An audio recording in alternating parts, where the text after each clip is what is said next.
Her parents weren't the only ones being mean to me. Her siblings joined. 1 week after I was almost kidnapped, I was stopped in the streets by her siblings and their college friends.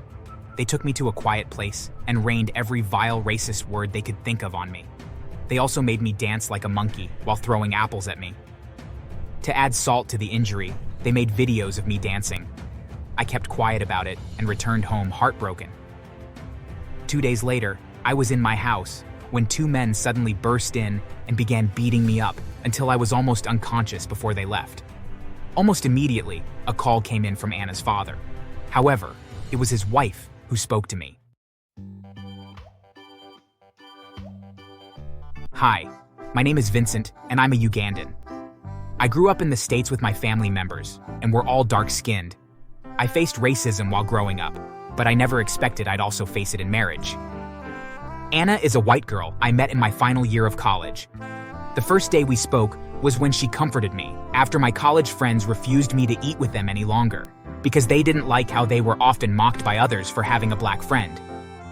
It was quite a shameful scene as they practically yelled at me. I stood in shock for over a minute before I finally got the courage to walk out. While I was sitting and being sad, alone in the library, Anna came up to me. Prior, we'd never spoken, so I'd thought she had come to mock me. However, I was surprised when she handed me a handkerchief. Dry your tears. I didn't know I was crying until she did that. Without a word, she sat beside me and began patting my back gently, assuring me that not all white were like that, and I shouldn't listen to what my friends said. Although I'd lost my friends, I found a better friend in Anna. From then, we were always together. She disregarded every side comment about our friendship. I'm truly grateful for her. After college graduation was when we confessed our feelings for each other. We dated for 2 years before I proposed to her. Anna's excitement was unmeasurable. She was so excited about the proposal, making me feel incredibly special. When I took her to my parents, they were very welcoming toward her. But I could feel their concerns, no matter how hard they tried to hide it. Luckily, both asked to speak to me in private, right at the same time I wanted to ask them. Are you sure, Vincent? She's a white girl. You know how these whites are. Are you sure you want this? Son, if you aren't comfortable with her, remember, it's better to end it than marry her and be forced to put up with her attitude. Mom, Dad, you're getting the wrong impression of Anna. She's a good lady, and she isn't like the others. They seemed quite comfortable after that. It seemed as though they both just needed to be sure I was happy getting married to Anna. 3 days later, it was time to meet her parents. I put on my best clothes and even rented a car so I could give them a great impression. We arrived at her parents' home, and the first thing her mom did was burst into laughter when she came to receive us. I thought she was simply excited to see her daughter until she turned and walked away after yelling, "Anna brought an ape with her!" Was I offended? Greatly. How could she call me that? I would leave, but Anna pleaded that I went in with her and she would go have a talk with her mom. I agreed and followed her. 2 ladies and a young man were in the living room, alongside her mother and an elderly man who I supposed was her dad. When he spoke, I realized I was right. He was her dad. What is this, Anna? Why are you being this way? How could you embarrass your father this much by bringing an ape with you? Before I could speak, Anna did. He's not an ape, Dad. How could you be so heartless and say that to him?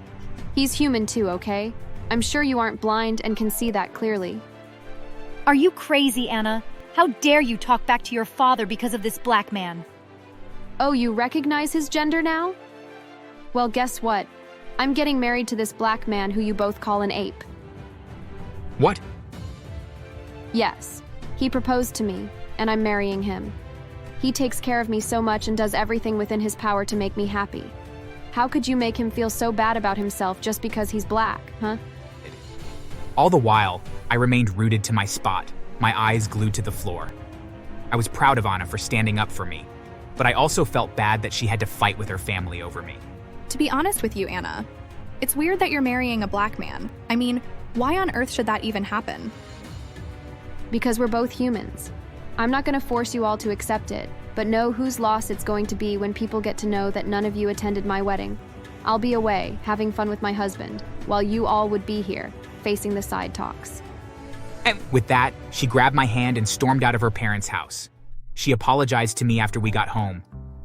Although I felt very bad, I assured her that I was fine, and she didn't have to worry. When she left, I called my mom to discuss what happened. I told you, Vincent, it's hard marrying a white woman as a black man. My heart is bleeding from hearing how you were treated. They owe you an apology. My mother comforted me, and I was able to sleep that night. 2 days later, I was at work when my phone suddenly started ringing. I checked who the caller was, but it was an unknown number. I answered the call anyway, as I thought it could be an important one. To my surprise, it was Anna's father. "Is this Vincent?" "I'm Anna's father." I could feel my heart nearly exploding. What was he calling me for? How did he get my number? I was too shocked to speak. "Oh, I'm sorry. I forgot for a moment that apes aren't trained to speak." I could hear his wife's laughter in the background. I instantly knew why they called. It was simply to mock me even more. But I was wrong. I was threatened. "I'm warning you, black man. Stay away from my daughter. I don't want you staining her skin with yours." You heard him. Stay away, blackhead. "I'm quite a ruthless man. You're going to be in a whole lot of trouble if you don't listen to me and end whatever you have with my daughter." I couldn't work properly after that call. My mind was unsettled. The man sounded serious when he threatened that I was going to be in trouble if I didn't let Anna be. After work, I went to the company Anna worked to pick her up, and there, I told her about what had transpired. She was furious and headed straight to her parents' house that night, no matter how I tried to stop her. That didn't settle things. The more she fought with them, the more I suffered. Nearly on a daily basis, I received calls from her parents or siblings warning me to end things with her, or I was going to face huge problems. Eventually, they began bringing their threats to life. Firstly, I was fired from my workplace for no reason. "I'm sorry, Vincent, but you must leave." The next day, Anna's dad called me. He revealed that he'd discovered he was the biggest shareholder in the company where I worked, and had threatened to bring my boss down if he didn't fire me. The man had no choice but to do so. I was tempted to tell Anna about it, but it would only get her even more pissed. Somehow she got to know about it. Not only was she angry at me for not telling her, she was extremely furious with her father and went to fight him. I tried to explain that the more she did that, the more danger she was putting me into. But she wasn't ready to listen and was blinded by her anger. After another fight with her father, I was almost kidnapped. I was only lucky that the police were around the area, so they weren't lucky enough to get me. Anna's father called me to boast about it and told me he was going to do something even worse than the attempted kidnapping. Her parents weren't the only ones being mean to me. Her siblings joined. 1 week after I was almost kidnapped, I was stopped in the streets by her siblings and their college friends. They took me to a quiet place and rained every vile racist word they could think of on me. They also made me dance like a monkey while throwing apples at me. To add salt to the injury, they made videos of me dancing. I kept quiet about it and returned home heartbroken. 2 days later, I was in my house when 2 men suddenly burst in and began beating me up until I was almost unconscious before they left. Almost immediately, a call came in from Anna's father. However, it was his wife who spoke to me. How does it feel? That was simply a warning, Blackhead. The next time, we're gonna make sure they leave you dead. Leave our daughter alone and go get yourself a woman with a dirty skin like yours.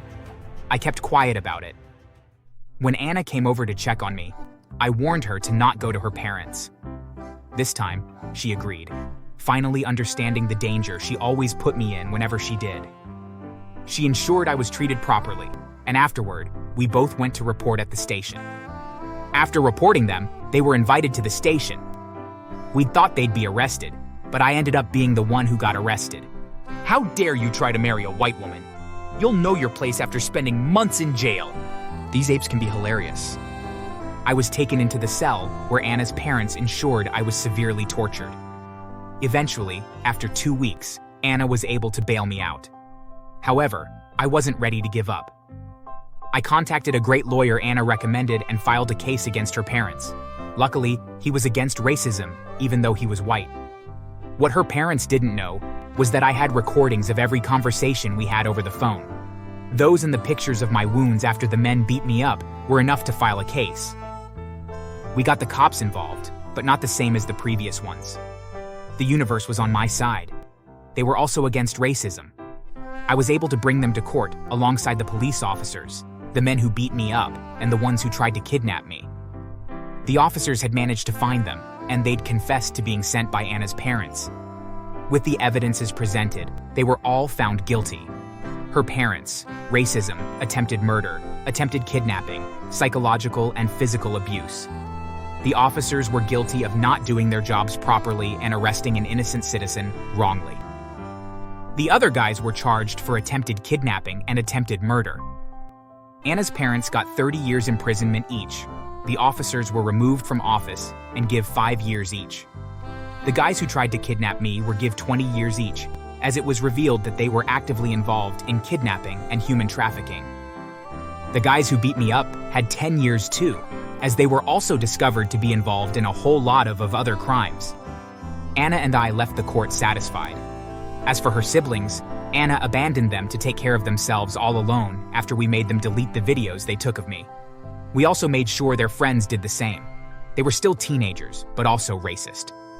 So we refused to forgive them. With the support from my parents and our friends, we went on to have our wedding and enjoyed it.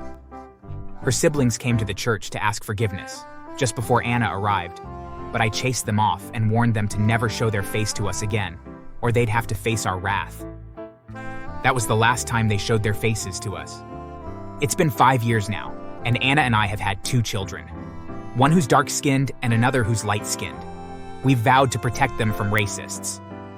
Oh, by the way, her siblings now live in a smaller house which wasn't easy to even rent because everyone knew them in the town as racist and didn't want to rent them a house, and their new landlord is a black man. I wonder how they feel. We heard their car tires are constantly slashed by people who hate them in the neighborhood. They couldn't finish college and also sold off their parents' mansion to feed themselves. 2 are working part-time jobs in different restaurants, and the third is still jobless. Do we care? Of course not.